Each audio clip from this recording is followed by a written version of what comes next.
देखिए सर, ये सब क्लियर है सर। मैं ऑलरेडी स्टडी कर चुका हूँ मनोज जी। ये जो टैक्स बचाने के चक्कर में आपने अनऑथराइज्ड क्लेम्स और इलीगल ट्रांजैक्शंस किए ना, ये सरकार की नज़र में बहुत बड़ा क्राइम है, आप जानते हैं। इसकी सज़ा 10 साल तक की जेल और 20 लाख रुपए जुर्माना है। अब इंक्वायरी बंद करने के लिए मैंने मेरे सीनियर्स को 10 लाख रुपए में कन्विंस किया है। Thank you Kulkarni sir. पैसों के लिए मैंने अपना ये घर गिरवी रखा है। कुछ दिन और ठहर जाइए, आपका काम हो जाएगा। आप एनफोर्समेंट डिपार्टमेंट के इतने बड़े अफसर हो, कुछ और मोहलत दीजिए ना प्लीज। मैं बात करता हूँ मेरे सीनियर से, और अभी तो बात कीजिए आपके पार्टनर से, परेश जी ना। हाँ, चाह क्यों नहीं ना।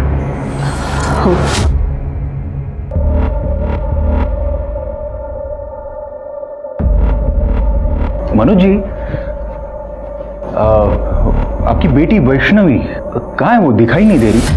बहुत खूबसूरत है वो अपने दोस्त के घर पर गई है, कल आ जाएगी। सॉरी टू से मनोज जी, पर आपको बिजनेस करना नहीं आता। याद रखिए, प्रॉफिट और लॉस के बीच में, बिल्कुल बीच में, एक बहुत ही थिन लाइन होती है जिसे कॉम्प्रोमाइज कहते हैं। खैर, आपकी ये चाय तो मैं बाद में पी लूंगा। Thank you.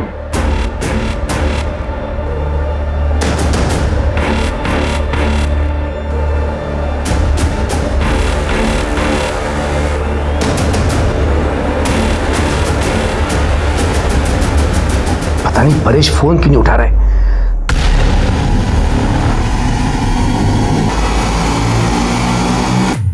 नमस्कार, मैं सोनाली कुलकर्णी आपका स्वागत करती हूँ क्राइम पेट्रोल सतर्क के इस नए अध्याय में।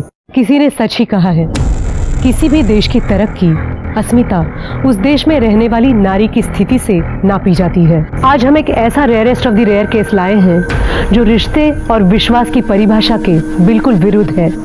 एक ऐसा घिनौना सच जिसकी हम कल्पना भी नहीं कर सकते। सिंधुदुर्ग के सावंत नगर में वैष्णवी गायकर रहती थी। उसके सपने बड़े और उम्मीदों से भरे थे। आखिर क्या हुआ था उस मासूम लड़की के साथ, जिसके लिए उसे मौत से भी बदतर सजा दी जा रही थी?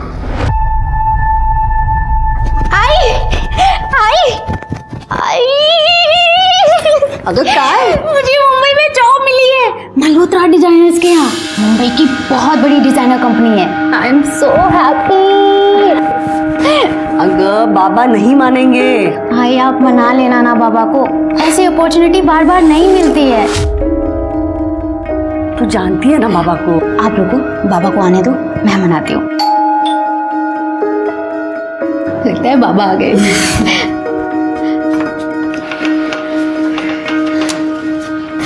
हाँ हाँ, आज भेज देंगे आज।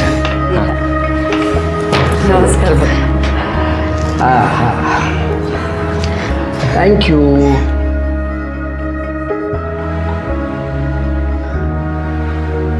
बाबा, मुझे मुंबई में जॉब मिली है, हफ्ते भर में निकलना होगा।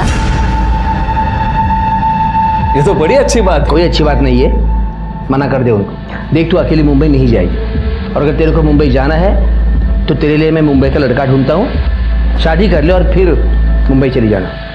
तो बाबा, कैसी बात कर रहा है मनोज? बच्ची जिंदगी में आगे बढ़ रही है और तू उसके पैरों में शादी की बेड़ियां बांध रहा है। परेश, तुरा माहिती नहीं है। भाऊजी, ये नहीं समझेंगे। खानदान परंपरा यही नजर आता है इनको। हाँ, नजर आता है, इसलिए तो मुझे अपनी मर्यादा पता है, और हर एक को अपनी मर्यादा का पता होना जरूरी है। तुझे मुंबई जाना है, शादी कर ले और फिर आराम से मुंबई चली जाना। That's final. बाबा,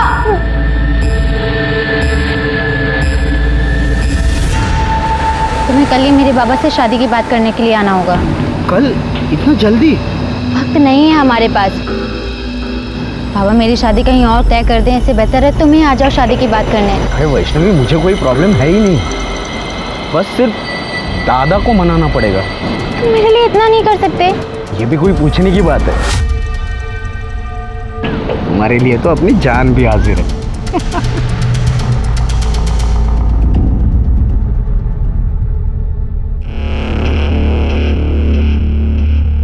वैष्णवी, अरे वाह, इतना सज धज के कहाँ जा रही है? कहीं जा नहीं रही हूँ, ऋषि आ रहा है अपने भाई के साथ घर पे शादी की बात करने के लिए, उसी का वेट कर रही हूँ।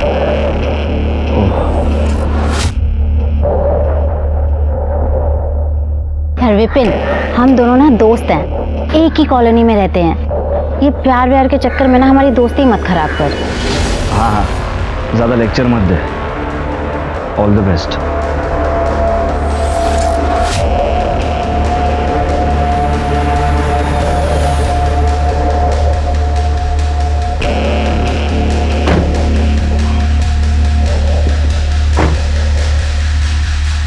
हाय, लेट तो नहीं हुआ मैं? नहीं नहीं नहीं, चलिए अंदर चलिए।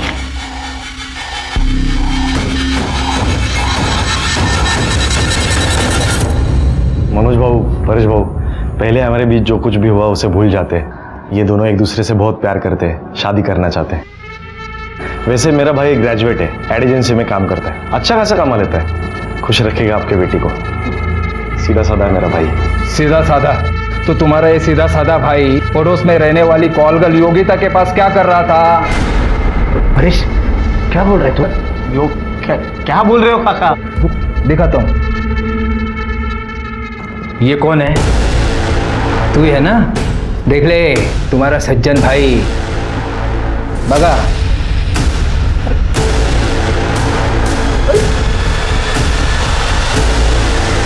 परेश, ये फोटो तुम्हारे पास कैसे आई? अरे योगा योग साला, 4 महीने पहले तुम सब लोग शिरडी गए थे। उस वक्त सावंतवाड़ी में मेरी मीटिंग तय हुई थी, तो मैं तुम्हारी बाइक लेने के लिए यहाँ आया था, तब इसको देखा था मैंने। फिर जब कल इन दोनों को साथ में देखा ना मैंने, तब इसको मैं पहचान लिया। आज सुबह उस योगिता के पास मैं गया था, उसी ने ये फोटो मुझे दी है। सुन, एक लड़का है ऋषि कोलवनकर, क्या तू जानती है उसे?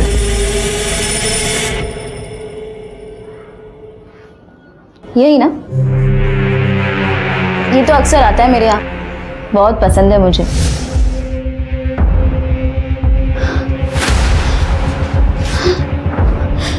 वैष्णवी, वैष्णवी मेरी बात सुनो। जा, अरे निकल। वैष्णवी, तू निकलेगा या फिर मैं निकालूं यहाँ से तुझे? वैष्णवी, वैष्णवी शांत हो जाओ। देखो गुस्से से बात बिगड़ जाएगी। बात आगे बढ़ानी नहीं है बाबा। ए, सुना ना तूने? अब कुछ बचा नहीं है। ए अक्षय, इधर आ। बड़ा गुणगान गा रहा था ना इसका। तो सुन, रिश्तेदारी बराबर वालों में होती है, भिखारियों के साथ नहीं। बहुत ज्यादा बोल रहा है तू। जान से मार दूंगा मैं तुझे, याद है? मुझे जान से मारेगा? मुझे जान से मारेगा? अरे रुक जाओ, रुक जाओ। अरे दादा, अरे परेशान, शांत हो दादा, शांत हो। दादा, दादा, दादा, दादा सॉरी, ये सब मेरी वजह से। रुक, रुक, इधर ही रुक। तू रह गटर में, वहीं की पैदाइश है ना तेरी। परेश काका बिल्कुल सही कहते हैं, मेल जोल हमेशा बराबरी वालों में होता है। चल तू निकल। तेरी तो नहीं दादा, मैं छोड़ूंगा नहीं इसे। चुपचाप दादा, बैठ, गाड़ी में बैठ।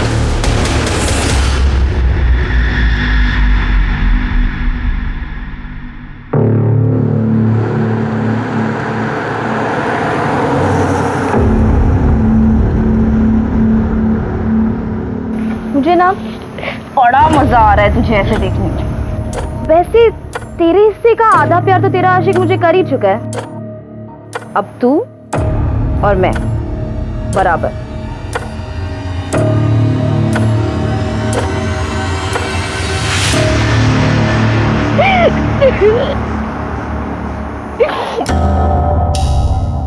I'm so sorry काका, मेरी वजह से आपको इतना सुनना पड़ा। अरे कुछ नहीं, उसकी बातों को तू दिल पे मत ले, वो कुछ नहीं करने वाला।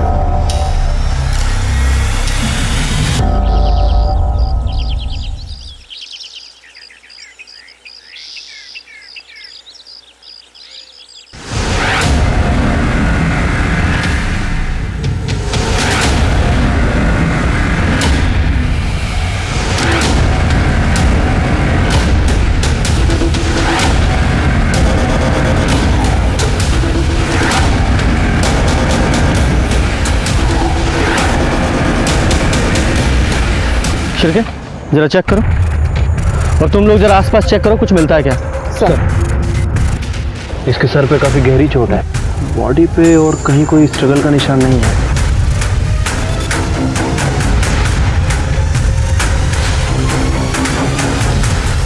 मोबाइल,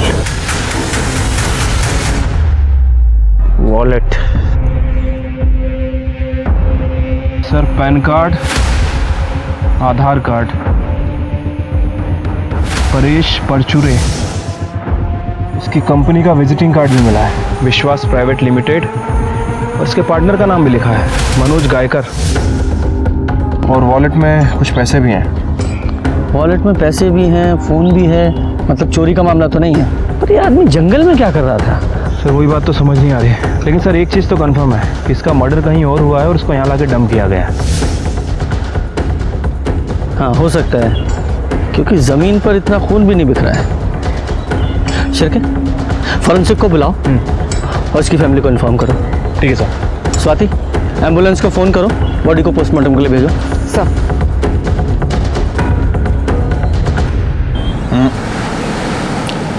वक्त बहुत कम बचा है आपके पास मनोज जी। देखिए फिर क्या है ना, ये केस अगर मेरे हाथ से निकलकर मेरे सीनियर के पास चला गया ना, तो फिर मैं भी कुछ कर नहीं पाऊंगा। कुलकर्णी सर, मैं कोशिश कर रहा हूँ। तो थोड़ी सी कोशिश आपकी बेटी वैष्णवी को भी करने दीजिए। क्या है, धंधे में एक दूसरे की मदद करना ही तरक्की का तरीका होता है। और आपकी बेटी वैष्णवी तो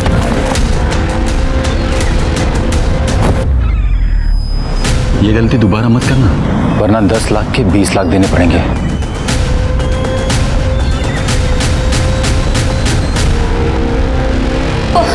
परेश, परेश, परेश उठा ना। क्या क्या?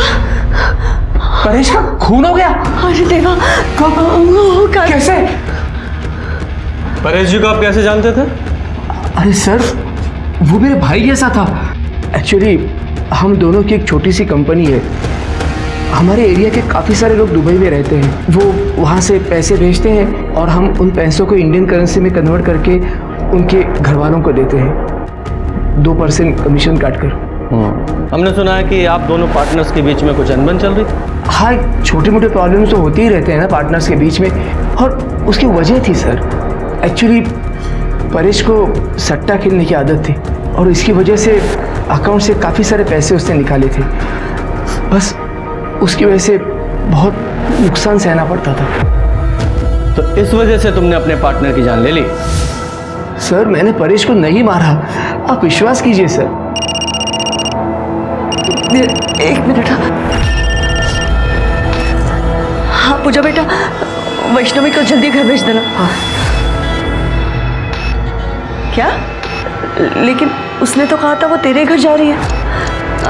ठीक है, तो आओ थमा एक मिनट।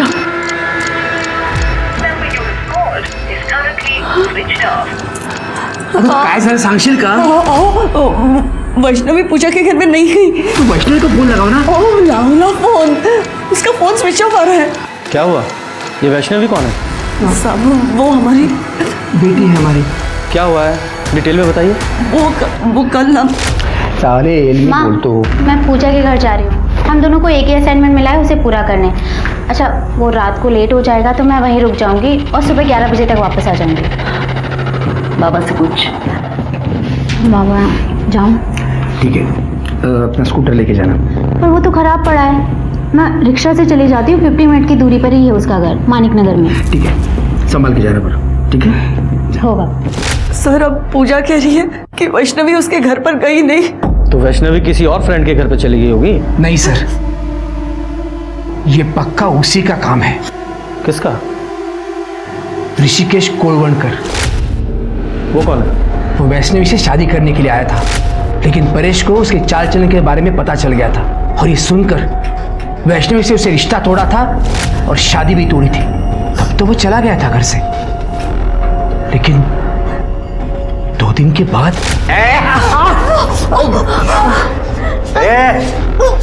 तू याद रख, अगर तू मेरी नहीं हुई ना तो मैं तुझे किसी और की भी नहीं होने दूंगा। तुझे भी मार डालूंगा, खुद भी मर जाऊंगा, समझे?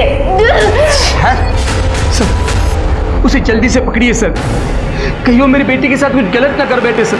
आप शांत हो जाइए, टेंशन मत लीजिए। ये वैष्णवी का फ़ोन नंबर और उसका फोटोग्राफ दीजिए। चलिए देते सर। सर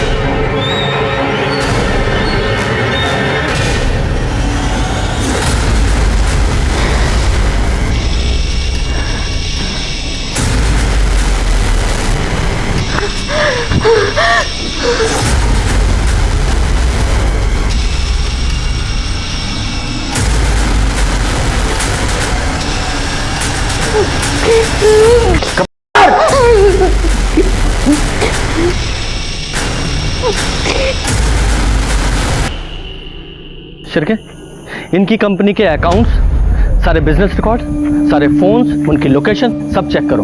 देखो, बिजनेस में कोई किसी का सगा नहीं होता, सब एक दूसरे से फायदे के लिए मतलब रखते हैं। इन दोनों की पूरी करनी चाहिए मुझे। ठीक है सर। वैसे इस वैष्णवी के केस का क्या करना है? आप कहें तो उस ऋषि को उठा लूँ? हाँ उठाओ, लेकिन मुझे लगता है कि ये दोनों मियाँ बीवी झूठ बोल रहे हैं।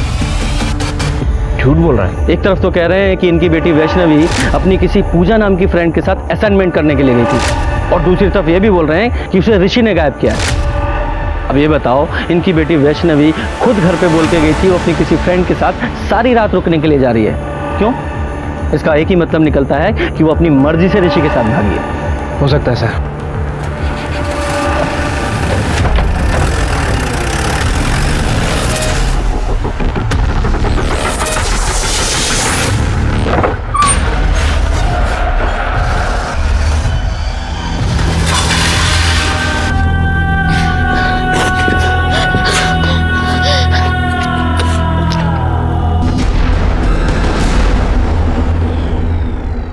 सर, परेश की पोस्टमार्टम रिपोर्ट के हिसाब से उसकी मौत 10 तारीख को करीब 3 से 4 बजे के बीच हुई। उसका सर दीवार पर पटक कर उसे मारा गया। सर, उसके सर पे सीमेंट और रेत के ट्रेसेस मिले हैं। इसका मतलब ये कंफर्म है कि परेश को कहीं और मारा गया और बाद में उसकी बॉडी को जंगल में ले जाकर डंप कर दिया गया। Yes sir. सर, जैसे आपने कहा था, मैं ऋषि के घर गई थी। वहां मेरी बात उसके बड़े भाई अक्षय कोलवनकर से हुई। ऋषि तर गोवा गया है। क्यों? उसका वो एड एजेंसी का मीटिंग होता है, अक्सर जाया करता है। क्या मैडम, इतनी पूछताछ क्यों हो रही है? वैष्णवी अपने घर नहीं गई है 2 दिन से। वैसे मेरे भाई का उसके साथ कोई बातचीत नहीं होती है, हमारा कोई वास्ता नहीं है उनसे। ऋषि का नंबर दो। हाँ, 9821। सर, मैंने उसे कॉल किया था, लेकिन उसका फोन स्विच ऑफ है। शायद आपका शक सही है, ऋषि और वैष्णवी साथ में भागे हैं। इस ऋषि का फोन सर्विलेंस पे डालो। अगर ये गोवा कंपनी के काम से गया होता तो उसका फोन स्विच ऑफ क्यों होता? उसकी कंपनी में जाकर जरा पता करो। सर, परेश के कॉल रिकॉर्ड। सर, इसका फोन नाना साहब चौक के पास ही आके बंद हुआ था और यहाँ से 5 किलोमीटर दूर जंगल में इसकी बॉडी मिली थी। शिरके, एक काम करो, नाना साहब चौक का जो सीसीटीवी है उसकी फुटेज चेक करो 10 तारीख को 1 बजे से 4 बजे के बीच की। देखो उस सीसीटीवी फुटेज में परेश के साथ कोई और दिखाई देता है क्या? ठीक है सर। सर, एक और बात, ये परेश और मनोज की विश्वास प्राइवेट लिमिटेड के बैंक स्टेटमेंट। सर, कमाल की बात है कि इस कंपनी में 4 महीने से कोई भी ट्रांजेक्शन नहीं हुआ, और जब मैंने इस कंपनी के रेगुलर कस्टमर से बात की तो उन्होंने भी इस कंपनी के बारे में कुछ अजीब बात नहीं कही। लेकिन जब मैंने रिकॉर्ड चेक किए तो सर पता चला कि मनोज और परेश के खिलाफ आदर्श नगर पुलिस स्टेशन में फ्रॉड का केस फाइल हुआ था। किसने फाइल किया था? सर, अक्षय ने, ऋषि का बड़ा भाई। और सर, ये अक्षय एक 3 स्टार होटल में एडमिन में काम करता है।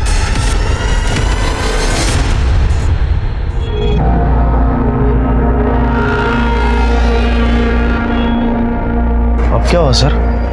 परेश परचूरे को जानते हो? उन्हें कैसे भूल सकता हूँ सर? परेश भाऊ और मनोज भाऊ, उन्होंने 1 साल पहले मेरे 3 लाख रुपए डुबाए।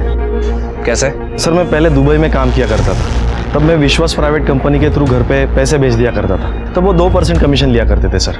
फिर मेरी कॉन्ट्रैक्ट खत्म हुई, मैं घर पे वापस आया। फिर मैंने कैलकुलेशन की सर, उन्होंने 3% से कमीशन लिया था। 3 साल 1% ज़्यादा, मतलब थोड़ा थोड़ा अमाउंट करके 3 लाख रुपए हो गए थे सर। मैं उनसे बात करने के लिए उनके घर पे चला गया। तेरा कोई पैसा नहीं है हमारे पास। देखो परेश भाऊ, मुझे पैसों की जरूरत है, मुझे मेरा पैसा दे दो प्लीज। कौन सा पैसा? तेरी जॉब जाने का फ्रस्ट्रेशन यहाँ आके मत निकाल। चल चल निकल यहाँ से। परेश भाऊ देखो, हाथ में रहो आप, गुस्सा मुझे भी आता है। क्या कर लेगा तू? अरे क्या कर लेगा? गली का कुत्ता है कुत्ता। अरे मत कर रहे। चल परेश भाऊ, बात तो चल। सर तब मैंने आदर्श नगर पुलिस स्टेशन में कंप्लेंट भी लिखवाई थी, लेकिन उसका आगे कुछ हुआ नहीं। ये मनोज और परेश ने तेरे पैसे डुबाए तो तूने परेश को रास्ते से हटा दिया? नहीं सर, वो तो 1 साल पहले की बात है। मेरी अच्छी खासी जॉब चल रही है सर यहाँ पे। एक बात बता, तुम लोगों में इतनी कहा सुनी हुई है, फिर भी तू वो मनोज की बेटी वैष्णवी का हाथ मांगने गया तेरे भाई के लिए? सर मैं जितनी नफरत उनसे करता हूँ ना, उससे कई ज़्यादा प्यार मेरे भाई से करता हूँ सर। उसकी खुशी के लिए मैंने मेरा मन बदल दिया सर, लेकिन उन लोगों का नहीं बदला। रिश्तेदारी बराबर वालों में होती है, भिखारियों के साथ नहीं। बहुत ज्यादा बोल रहा है तू, मैं जान से मार दूंगा देखो। मतलब तेरे भाई के पास भी मर्डर करने का मोटिव है? सर नहीं सर, वो तो उसने उस दिन गुस्से में बोल दिया था, वो ऐसा नहीं कर सकता, वो तो बहुत सीधा साधा है। ये तेरा सीधा साधा भाई लड़की को लेके भागा है, मालूम है ना तुझे? नहीं सर, ऐसा नहीं हो सकता, वो गोवा गया, मैंने मैडम को बताया ना। गोवा गया तो फोन क्यों बंद है उसका? पता नहीं सर, शायद कोई नेटवर्क की प्रॉब्लम हो सकती है ना सर। उससे कोई कांटेक्ट होती है ना तो मैं खुद आपको कांटेक्ट करता हूँ, मैं सबसे पहले आपको बोलूँगा। भूलना मत, समझा?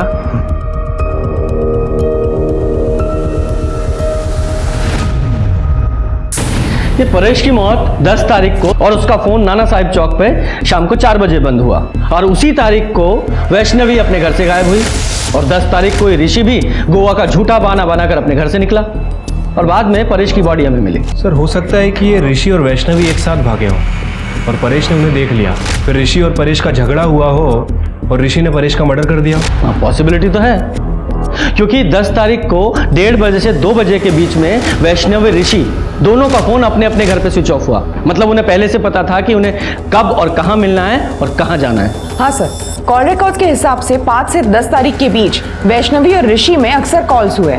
इसका मतलब है दोनों में सुलह हो चुकी थी। शिरके, एक काम करो, ऋषि और वैष्णवी के फोटोग्राफ्स आसपास के सभी पुलिस स्टेशन में सर्कुलेट करो, बोलो जहां भी दिखे तुरंत अरेस्ट करें। ठीक है सर।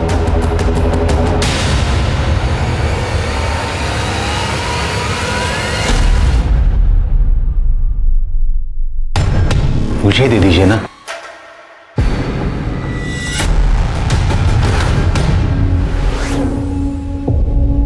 वाह, खूबसूरती की तारीफ ना हो ना तो तौहीन हो जाती है। सुजाता, ऊपर जाओ।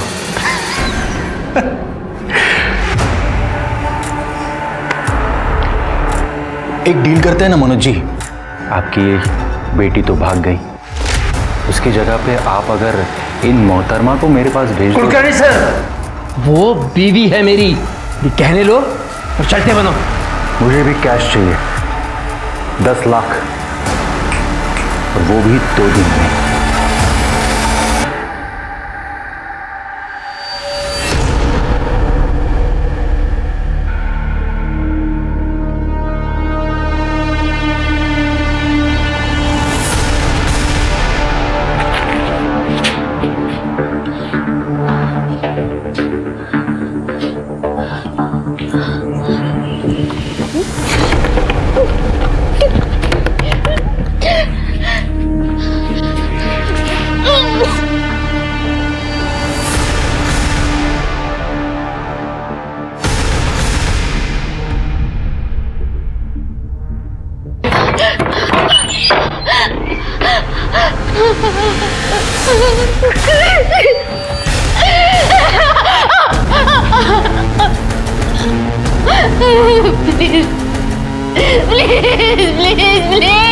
तमाम कोशिशों के बाद भी पुलिस परेश के कातिल तक नहीं पहुंच पा रही थी, और दूसरी तरफ वैष्णवी पर अत्याचार और शोषण बढ़ता जा रहा था। पुलिस वैष्णवी को ढूंढने की हर मुमकिन कोशिश कर रही थी, लेकिन उनके हाथ कोई कामयाबी नहीं लग रही थी। फिर अगले दिन कुछ ऐसी घटना घटी जिसने पुलिस को सिर्फ हैरान ही नहीं बल्कि सोचने पर भी मजबूर कर दिया।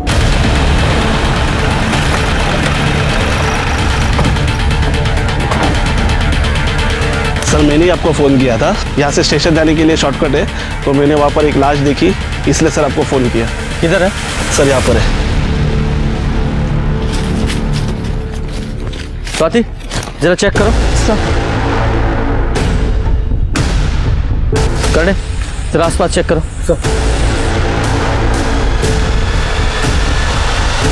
सर, ये तो वैष्णवी है। सर, वैष्णवी को गला दबा के मारा, और सर चेहरे पे बहुत सारे वार हैं। शायद चेहरा बिगाड़ने के लिए। और सर हालत देख के लगता है इसके साथ भी हुआ है, मेंटल और फिजिकल टॉर्चर दोनों हुआ है इसके साथ। इसकी फैमिली को इन्फॉर्म करो और फॉरेंसिक टीम को बुलाओ, बॉडी को पोस्टमार्टम के लिए भेजो।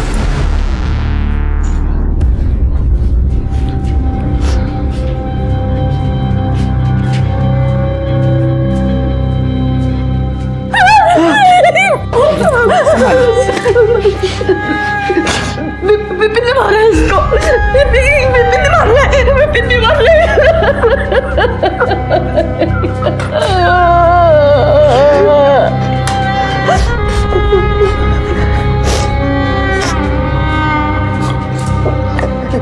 सर वो विपिन हमारे एरिया में ही रहता है। मेरी वैष्णवी ने उसके प्यार को कभी एक्सेप्ट नहीं किया, फिर वो उसका पीछा करने लगा और एक दिन। मेरी और ऋषि की अब बात नहीं होती। देख वैष्णवी, मैं अभी तुझसे बहुत प्यार करता हूँ, एक बार सोच ले। विपिन, मुझे रिश्तों में मिलावट अच्छी नहीं लगती। हम दोस्त हैं और हमेशा रहेंगे। क्या दोस्त दोस्त दोस्त, थक गया हो तेरा दोस्त बनकर। देख वैष्णवी, देख अगर तूने हाँ नहीं कहा ना तो मैं ना अपनी जान दे दूंगा, सच में। छोड़ ये ड्रामे मत कर, छोड़। देख मैं मजाक नहीं कर रहा हूँ, मैं अपनी जान दे रहा हूँ, सच कह रहा हूँ मैं। क्या ड्रामे कर रहा है? लग जाएगा तुझे तो। I can't live without you. I can't live with you. Vaishnavi, Vaishnavi, देख मैं तुझे बहुत मैं तुझसे शादी करना चाहता हूँ। क्या हो गया तुझे? छोड़ मेरी बात क्या करे तू? मैं वैष्णवी से प्यार करता हूँ। तेरा और मेरी बेटी का मेल हो ही नहीं सकता, समझ रहा तू ना? चल निकल, चल निकल। चाहता हूँ, मुझे अपनी खूबसूरती पर बहुत नाज है ना, ना कि कोई पहचान भी नहीं पाएगा। अरे चल। तो आपने पुलिस में कंप्लेन क्यों नहीं की? उस दिन के बाद उसने उसका पीछा करना बंद कर दिया। हमको लगा वो सुधर गया। यही गलती करते हैं मैडम हम लोग। क्राइम की शुरुआत यहीं से होती है। आपको उसके खिलाफ कंप्लेन करनी चाहिए थी। खैर, कहाँ मिलेगा ये विपिन? वैष्णवी को क्यों मारा? साहब मैं उसे क्यों मारूंगा, मैं तो उससे प्यार करता था। उस पर रेप करने की कोशिश करता और बोलना प्यार करता था। साहब उस दिन मैं नशे में था। नशे में था तो कुछ भी करेगा हैं? देख सीधे सीधे बोल वरना डंडा डाल के उगलवाऊंगा। सर मैं सच बोल रहा हूँ। तू ऐसा नहीं बोलेगा। कर दे, अंदर डालो इसे। सर मेरी बात तो सुनो सर। सर मैंने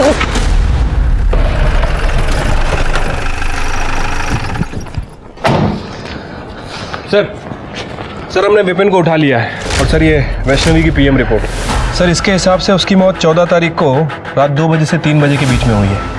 गला घोटने की वजह से उसकी मौत हुई है सर। और सर रिपोर्ट में ये भी मेंशन है कि उसके साथ लगातार 4-5 दिन से सेक्सुअल एक्टिविटीज़ हो रही थी, लेकिन कहीं कोई सीमन सैंपल नहीं मिला है। एकदम जानवर है ये। जिसने भी वैष्णवी को मारा है उसके मन में वैष्णवी के खिलाफ बहुत गुस्सा भरा होगा।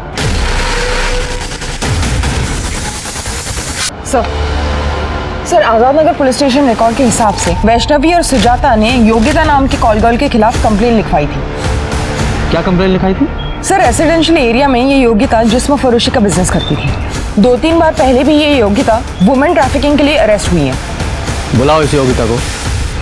सर वो वैष्णवी और सुजाता ने मेरी झूठी कंप्लेन की थी। बंदा नहीं करती सर। अच्छा बेवकूफ समझा है मैं। पुलिस बिना वजह किसी को अरेस्ट नहीं करती, समझी? हमें क्यों लेकर चल रहे? चल बैठ।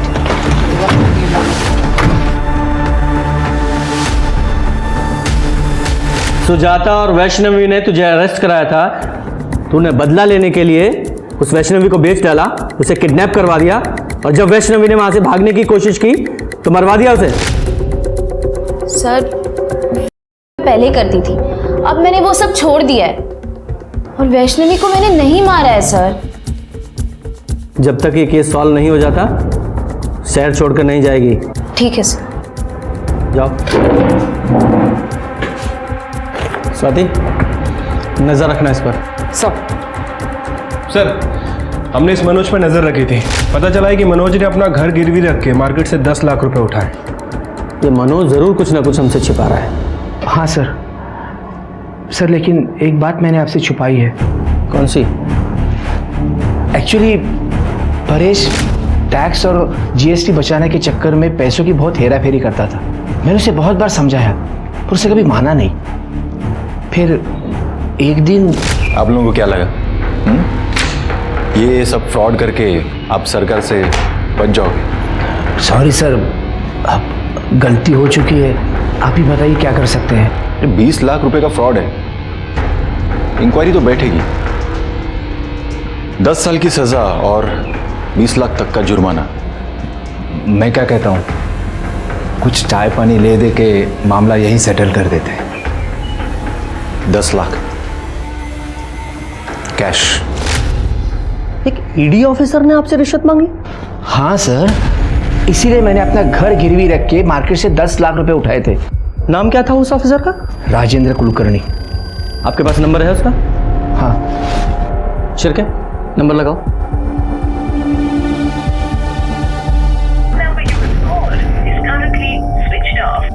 सर इसका फोन बंद आ रहा है। आजकल ईडी में शार्दुल दलवी है ना, उन्हें फोन लगाओ और इस राजेंद्र के बारे में पता करो। ठीक है सर। और मनोज जी, आपको पता है ना, रिश्वत देना और लेना दोनों अपराध हैं। मुझे पता है सर, लेकिन मैं बहुत डर गया था। बाबा, मैं मार्केट जाके आती हूँ। हाँ, संभालो जा।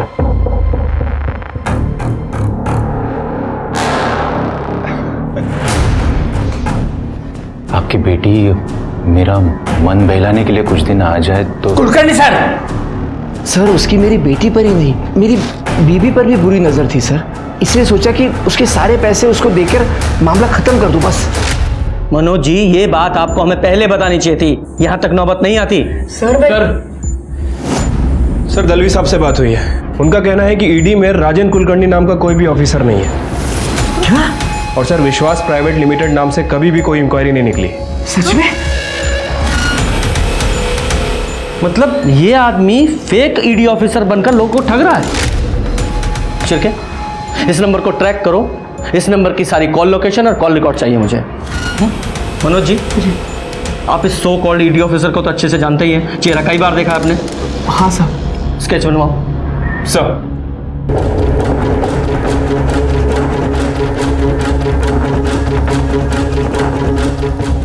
सर उस ऑफिसर का फोन अभी तक स्विच ऑफ है सर, और मैंने उसके कॉल रिकॉर्ड चेक किए हैं, उसने सिर्फ और सिर्फ मनोज जी को ही फ़ोन किया था। और एक और बात सर, उसके फ़ोन की लोकेशन कभी कभी योगिता के घर के आसपास की थी। योगिता, ये मनोज जी की नेबर ना? Right sir. सर, इनके ब्रीफिंग से ये स्केच बनाया है। यही है वो राजेंद्र कुलकर्णी।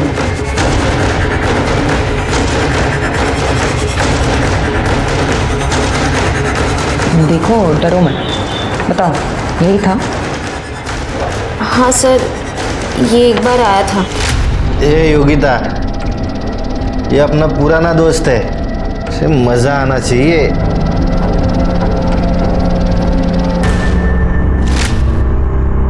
इसने कुछ बताया अपने बारे में? नहीं सर, इसने तो कुछ नहीं बताया, पर इसके साथ जो आदमी आया था मैं उसे जानती हूँ, वो यही शिवा कॉम्प्लेक्स में रहता है।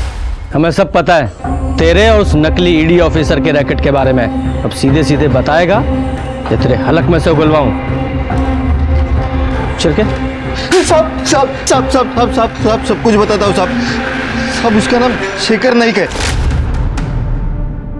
सब मैं दिल्ली में जॉब करता था, तभी हम पहली बार मिले थे, और एक दिन अचानक वो मेरे घर पे आया। क्या? तो तू इधर फेक ईडी ऑफिसर बन के लोगों से पैसे लूटता है? हाँ, और पता है तुझे, थोड़ा सा डरा दो ना तो लोग पैसा दे भी देते हैं। दिल्ली की पुलिस है ना, कुत्ते की तरह ढूंढ रही मुझे, पर मैं हूं ना, उनके नाक के नीचे से भाग आया हूं। और फिर तुम दोनों ने यहाँ आकर ठगी करना शुरू कर दिया? नहीं सर, कसम से सर, मैंने ऐसा कुछ नहीं किया सर। बस मेरी इतनी गलती हो गई कि मैंने उसको अपने घर में रहने दिया। सर, ना वो मेरे घर में रहता और ना ही वो ऋषि से मिलता। ऋषि कोलवनकर? हाँ सर। पता नहीं यार, उस योगिता ने मेरी फोटो उस परेश को क्यों दी? जी करता है उसे जान से मार दूं। तेरे को पता है, उस परेश और उस मनोज जी के कंपनी ने मेरे दादा के 3 लाख रुपए खाए। क्या? हाँ। कौन सी कंपनी रे? कैसे पैसे? अरे मेरा अक्षय दादा पहले दुबई में हुआ करता था ना, वो वहां से पैसे बेचता था इन लोगों को, ये लोग इन्वेस्टमेंट करते थे, कर दिया घपला। और जब वापस मांगने गया तो बोला कुछ नहीं मिलेगा, इनके पास कुछ भी नहीं है। और तभी शेखर के दिमाग में मनोज और परेश को लूटने का प्लान आया और उसने उनके कंपनी में फ्रॉड बताकर उनसे 10 लाख रुपए की मांग की सर। कहाँ है तेरा वो शेखर? सर वो मुंबई गया हुआ है, कल लौटेगा। खड़े लेके जाओ इसे। हाँ साहब सच में मैंने कुछ नहीं किया साहब, साहब कसम से। शिरके, अगर लोमड़ी का शिकार करना है तो उसे बोटी डालनी पड़ेगी। मनोज जी को फोन लगाओ और उनसे कहो कि शेखर मतलब राजेंद्र का अगर उन्हें फोन आए तो उससे कहें कि पैसे रेडी है। ठीक है सर।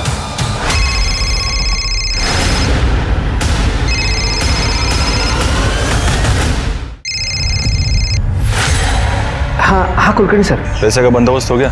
हाँ बंदोबस्त हो गया है, आप आ जाइए पैसा लेने के लिए। नहीं, पैसा तुम लेके आओगे कल शाम 4 बजे बीच रिसोर्ट।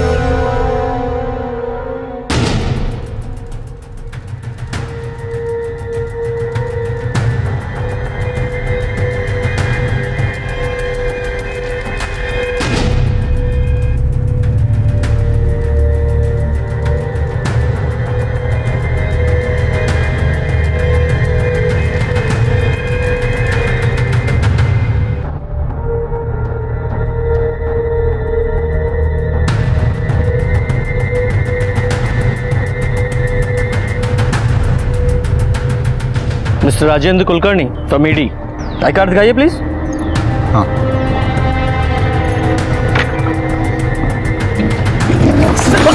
देखो किधर जा रहा है, किधर। दिल्ली में तुझ पर फ्रॉड के कई केसेस हैं, लेकिन यहां पर तुझ पर फ्रॉड के साथ साथ मर्डर और के चार्जेस भी लगेंगे। सर मैंने ना वो परेश को मारा है ना मैंने वैष्णवी का खून किया है।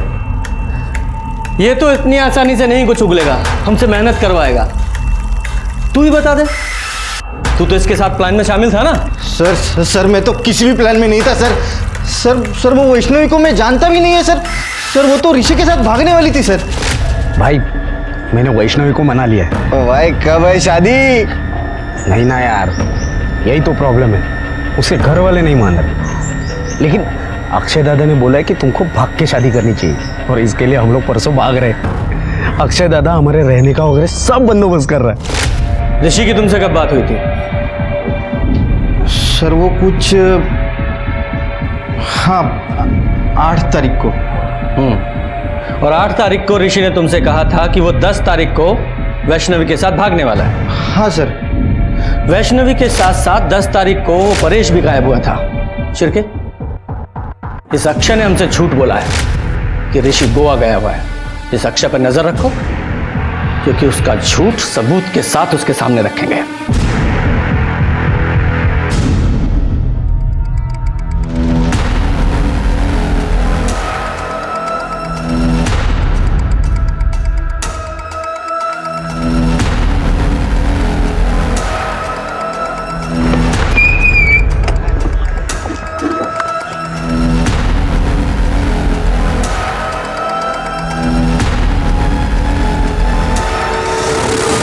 अरे दादा लेकिन हुआ क्या? कौन देख? हाँ मैं देखता हूँ।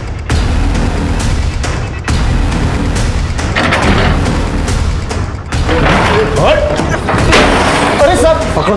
दादा दादा अरे सर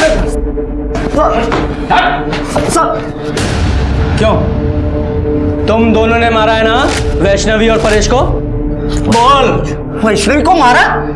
क्या बोल रहे हो सब? दादा आपने तो बोला हम लोग दोनों कल मुंबई जा रहे हैं ना, और आपकी उससे बात भी हुई है, वैष्णवी कल यहाँ आ रही है ना दादा। झूठ बोला है तेरे भाई ने तुझसे।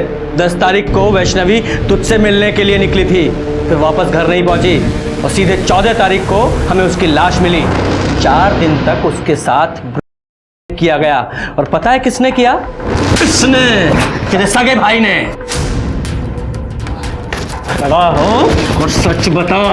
शुरू से गुस्सा आ गया था मुझे, मेरे पैसे डुबाए, मेरा और मेरे भाई का अपमान किया। अब इसको 8 तारीख को फोन आया उस वैष्णवी का, उसने बोला कि फिर अपनाएगी इसे, तब मैंने प्लान बनाया।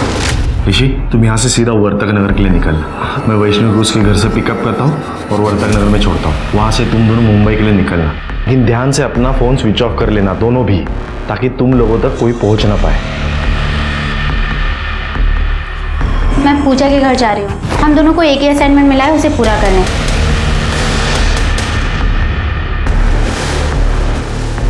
आजा।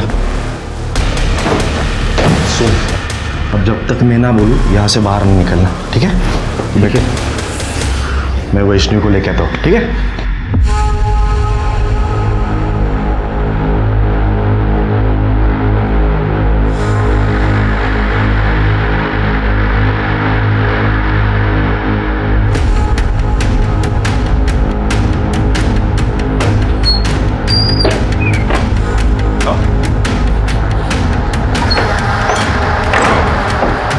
ना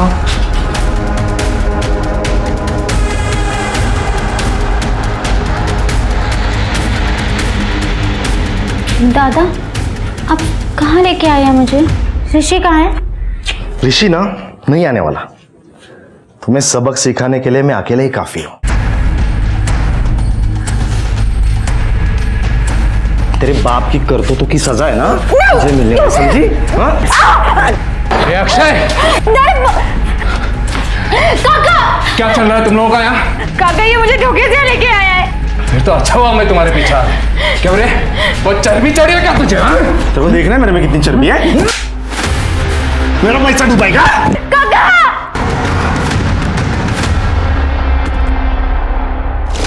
ऋषि, 10 तारीख को जब वैष्णवी तुझसे मिलने यहाँ नहीं पहुंची तो फिर तू यहाँ क्यों रुका रहा? गया क्यों नहीं यहाँ से? क्योंकि दादा ने मुझसे कहा कि वो जब घर से भाग रही थी तो उसे घर वालों ने पकड़ लिया और उसके घर वाले मुझे ढूंढ रहे थे। तो कुछ दिनों तो मुझे यही छुपे रहना पड़ेगा और वैष्णवी कुछ दिनों के बाद फिर से भागेगी, इसलिए मैं यहाँ रुका था सर। झूठ बोलाया तेरे भाई ने, झूठ बोला तुझसे। बता क्यों मारा तूने वैष्णवी को? बता। गलती की सजा मिली उसको, फेंक दिया मैंने उसके बॉडी को। मुझे ऋषि ने विपिन के बारे में बताया था। मुझे अपनी खूबसूरती पे बहुत नाज है ना, ऐसी बिगाड़ूंगा ना कि कोई पहचान नहीं पाएगा, समझी? सारा शक उस विपिन पे जाए, इसलिए वैष्णवी का चेहरा बिगाड़ दिया मैंने। ब्लेड से वार किया, बिगाड़ दिया उसका चेहरा। दादा, तुमने मुझे इतना बड़ा धोखा दिया, मैं तुम्हें कभी माफ नहीं करूंगा। तो मैं कोशिश करूंगा तुझे उम्र कैद नहीं, सीधे फांसी होगी। लेके चलो इसे। अक्षय कोलवणकर को वैष्णवी में आईपीसी की धारा 375 और साथ ही साथ वैष्णवी और परेश के मर्डर केस में धारा 302 के तहत फांसी की सजा सुनाई गई। क्रोध अक्सर हमें गलत निर्णय लेने पर मजबूर करता है। क्रोध से अहंकार पैदा होता है और अहंकार हिंसा को बढ़ावा देता है। इसलिए क्रोधित होने से पहले उससे होने वाले परिणामों के बारे में सोचना हमारी जिम्मेदारी है। अब मैं सोनाली कुलकर्णी आपसे विदा लेती हूँ। फिर मिलेंगे एक नए केस के साथ क्राइम पेट्रोल सतर्क, जस्टिस रीलोडेड में। तब तक अपना और अपने परिवार का ख्याल रखिए।